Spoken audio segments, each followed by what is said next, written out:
like a Hellcat. Hi guys, welcome back to my vlog, and it's me, your girl Garrison. If you're new here, I'm Ridge Garrison Karaoke, and today, as I had just promised you in my previous videos about bringing you a guest, finally, after a long time, he's here and his name is Shay. So please, without too much, you know me, I talk too much, without too much, let me just welcome Mr. Shay to tell us more about him. So welcome. Hello, audience. My name is Shay. I'm a Nigerian. I base in Qatar, and it's my pleasure to be here to speak with you today. Thank you. So Shay, Garrison. So I want to know. Tell us more. Like, how was it to you? Like, what made you come here? How did it come to you? Is it your friend who was in Qatar that invited you to come over, or you just felt like, oh, I need to fly? Thank you, Garrison.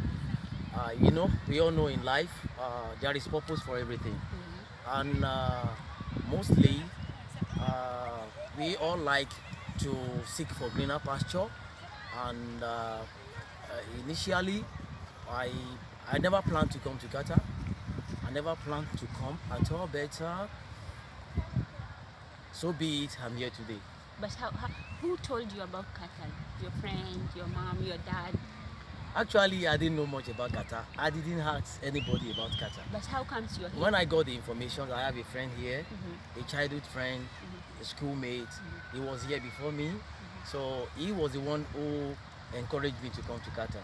Big him up, big him up. I'm sure he's somewhere watching. Big him up. So the only thing I did before I came to Qatar, I only searched Google to know much about the country I'm going to, who are the people there, what tribes are they, what kind of language are they speaking. I did this research, and I think I'm a little bit comfortable. Not until you get to somewhere you cannot have any experience. Then, and I just use one a kind of mind that we will cross the bridge when we get there. Oh, so that's how you found yourself here. Yes, I came to Qatar. About the plane, how was it? Tell us a little bit about your flight from Nigeria to here. Like, was it your first flight to us? It wasn't my first flight. Oh, so you had a little bit. So, but your first flight. It was the longest distance I flew while coming to Qatar. I traveled. I spent 8 hours in the air, coming from Lagos, Nigeria, to Doha, Qatar. So we spent 8 hours in the air. I came with Qatar Airways. Wow, that was, so it's not like you stopped in Saudi or in Dubai. No you transit. Just Direct flights. I came direct flight.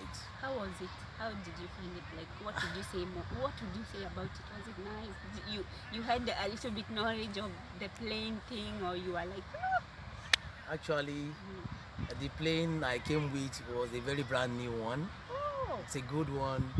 So you were the first person to sit on the new seat. I think so, because I can still see the that papers on the racks. papers and the nylons on the. So anyway, it's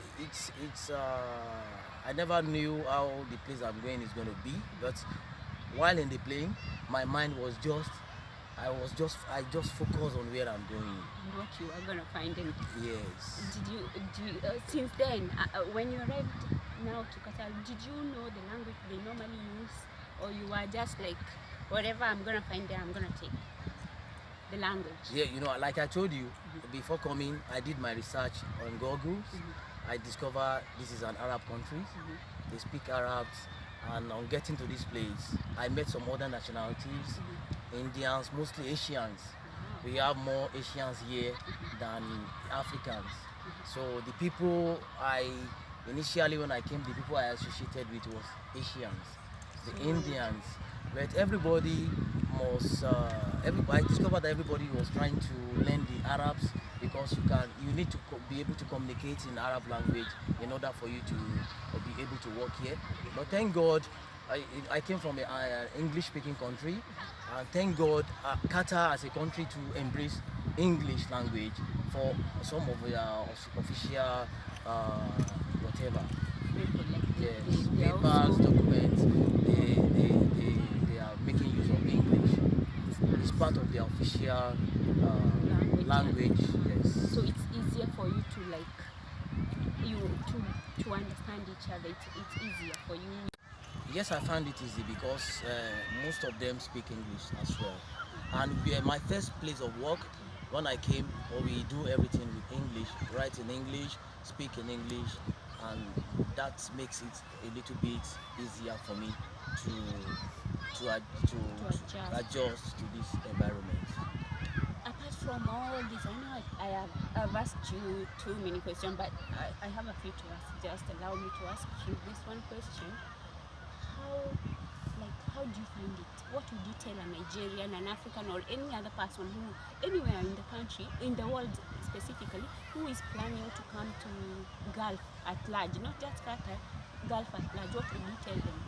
Like, there's a person there who is like, I want to go visit this certain country, or Saudi, any country in Gulf. What would you tell them?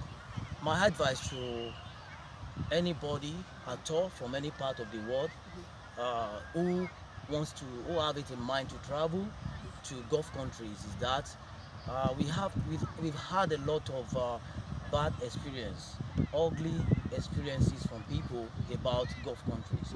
But I can tell you that since I came to Qatar, Qatar is a very peaceful country. It's peaceful, security-wise, it's okay. No crimes. The crime here, I can say we don't have crime here in Qatar.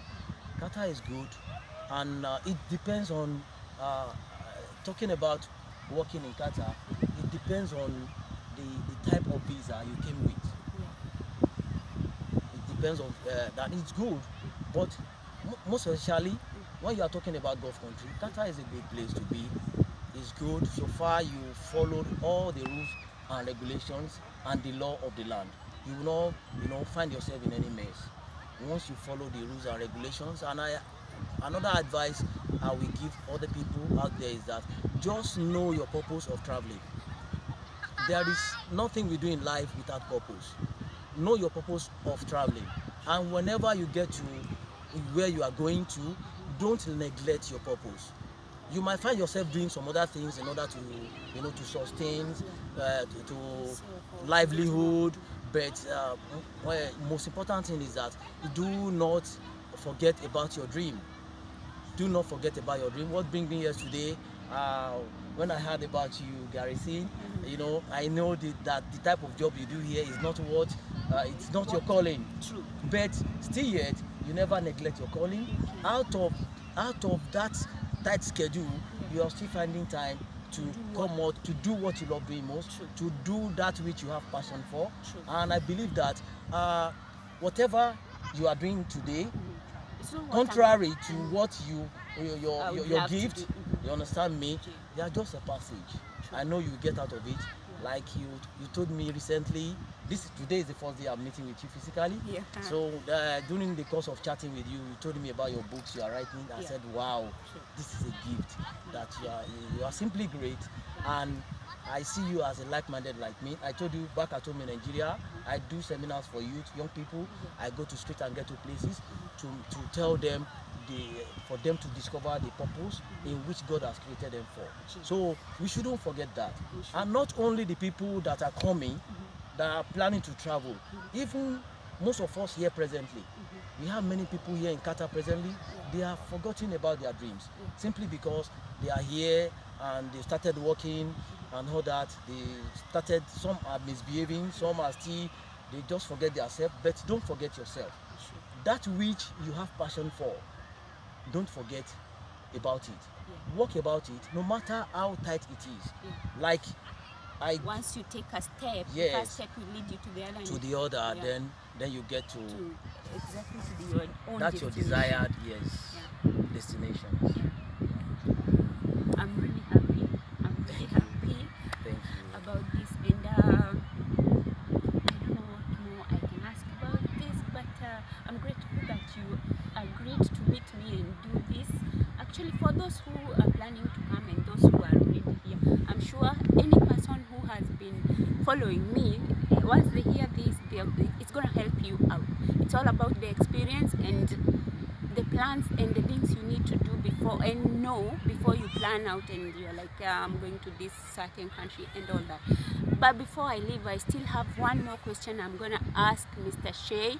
So, since you came here, what are your achievements since you landed here, either here or back at home? Like, have you brought, the sky? Have you brought the sky down to your place? Have you got a space?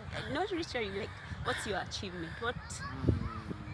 Actually, what I can call my achievement, initially when I came to this place, it wasn't easy. It wasn't easy. It took me some time to, to settle down. And what I can call my achievements, they are normal things I've been doing back at home in Nigeria. They are normal things, but it's good. I thank God for what God has done for me today. So it's not the same way since you... It's not the same way anyway. It's not the same way. Yeah, I'm grateful to God because in whatever we are doing, we should put God first. I'm grateful to God for the little I've achieved here.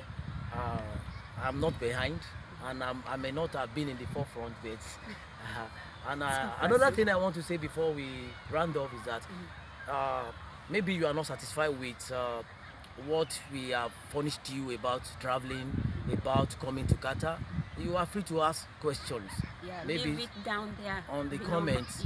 Yeah, put it there. So when next we are, we'll be coming in regularly. When with next, Mr. so we will check it and make sure we try our possible best, because you can never give what you don't have.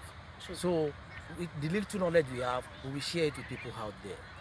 About Nigeria, but this we can get it on the next video. Actually, I'm gonna ask you to next time. Actually, let us do this on our next time video about the banking, because most people, once they come here, they forget that you're getting the money at the end of the month. Every month you're getting the salary, but they forget time is running out.